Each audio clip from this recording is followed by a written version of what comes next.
No plenário, representantes do poder público municipal, estadual e, claro, os mais interessados, os haitianos. A audiência pública tentou apontar os principais problemas que os refugiados enfrentam no estado. Um deles é a falta de assistência.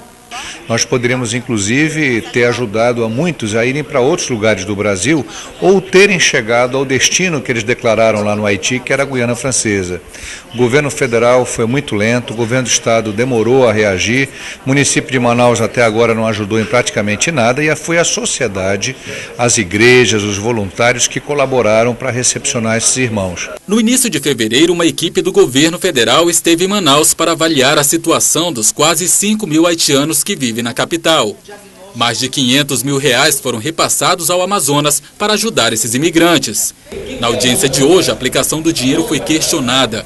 A verba teria sido depositada nos cofres públicos na semana passada, mas até agora nada foi feito.